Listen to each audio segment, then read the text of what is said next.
Et bienvenue les amis, nous sommes repartis pour un nouvel œil du coach.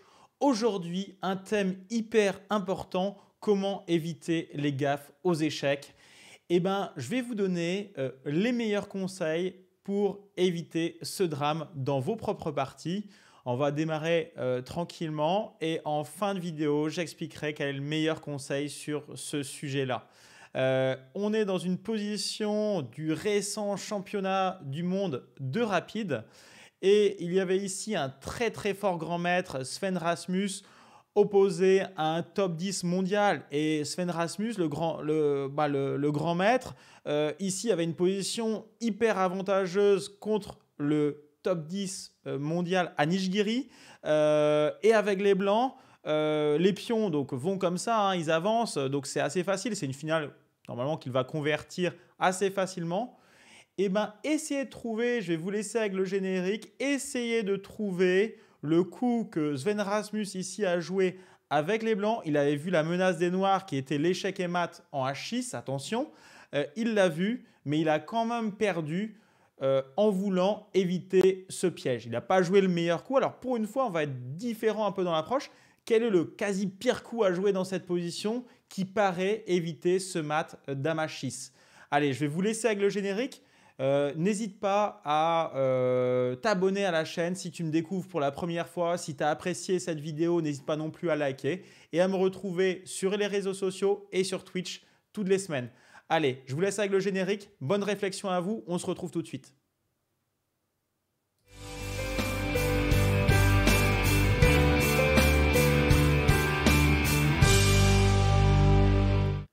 On est reparti directement et on attaque cet exemple. Et évidemment, les principales gaffes, elles sont dues à quoi? À des oublis. Et c'est ce qui va se passer ici pour le grand maître Sven Rasmus. Si on avait cherché un bon coup, simplement dans cette position, pour ne pas avoir de prise de tête, on met déjà échec le roi. On peut faire toute une série d'échecs pour améliorer la position et surtout pour éviter ces thèmes de maths en H6. Et coup logique, il s'est dit je vais temporiser ici un petit peu. Il en avait fait pas mal déjà des coups d'échec. Et il joue le terrible roi H5. Roi H5, tout content de lui. Je ne sais pas si vous l'avez trouvé. N'hésitez pas à mettre en commentaire si vous avez trouvé ce pire coup. Parce que c'est vraiment le pire coup de la position. Et là, Anish Giri, top 10 mondial, il n'a pas pu s'empêcher de faire une tête énorme. Et ce n'est pas évident de garder son self-control quand votre adversaire fait une énorme boulette. Ça m'est déjà arrivé et souvent aussi, j'ai tendance à faire les gros yeux.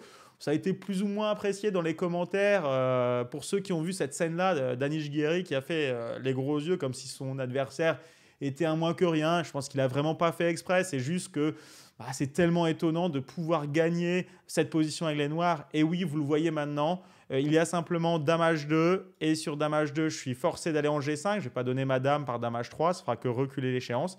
Et je vais me prendre ce fameux mat avec dame H6. Je vous montre ce que ça donne. Dame H2, roi G5. Dame H6, échec et mat. L'horreur absolue pour les blancs, c'est du rapide. Les joueurs, ils avaient moins d'une minute à la pendule, mais ils avaient quand même un rajout de temps assez conséquent de 10 secondes par coup. Donc pour des joueurs de ce niveau-là, ça n'arrive pas puisqu'ils sont capables de jouer des blitz ou des bullets en 1 minute chacun ou en 3 minutes chacun sans le rajout de temps. Ils sont capables de le faire, capables de gagner ici avec les blancs cette position. Et du coup, le conseil principal, c'est d'être attentif. Dans tous mes streams, je parle de la vérification. C'est hyper important. Et là, Sven Rasmus, il a oublié de faire sa vérification. Et il faut le faire avant de jouer votre coup. C'est un conseil ultra basique, mais je sais qu'il y a plein de joueurs amateurs qui ne le font pas. Et il y a même des pros, on le voit dans cet exemple, ou des semi-pros, qui, sur un coup, font un oubli de vérification. Mais les échecs, je l'ai déjà dit, c'est comme la boxe. On peut se prendre un KO même si on domine complètement, outrageusement l'adversaire. Et c'est le drame.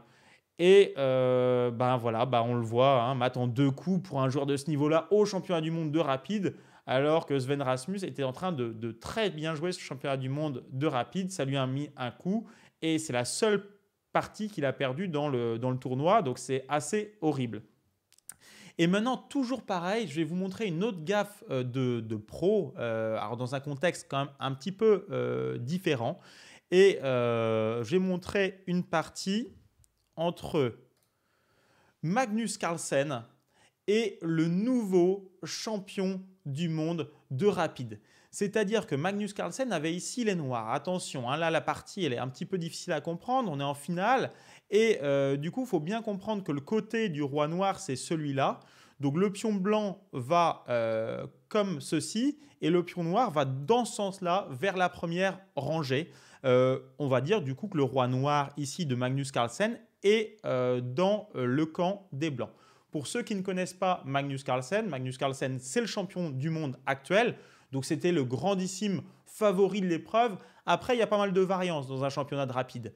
Et du coup, qu'est-ce qui se passe dans cette situation? Magnus, il est en grande difficulté parce que tout simplement, son adversaire Abou Satorov, donc le néo-champion du monde de rapide, hein, cadence 15 minutes plus 10 secondes par coup, il a un pion H7 et c'est donc les blancs qui jouent pour le gain parce que ce pion-là est vraiment très dangereux. Alors le pion de Magnus Carlsen, il n'est pas très dangereux.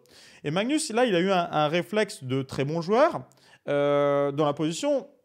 Je peux vous faire chercher, non pas le coup qu'il a joué, mais le coup qu'il aurait fallu jouer cette fois-ci. Aigle noir, qu'est-ce que vous jouez dans cette position? Est-ce que vous allez être meilleur que Magnus dans cette position? Et vous me le direz dans les commentaires. Alors, dans cette histoire, évidemment, la logique, c'est pour moi, et j'espère que vous prenez 2 minutes, hein, n'hésitez pas à mettre des vidéos sur pause.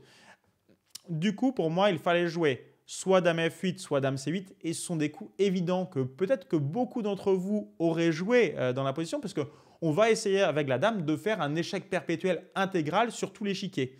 Et c'est ce qui aurait vraiment pu se passer.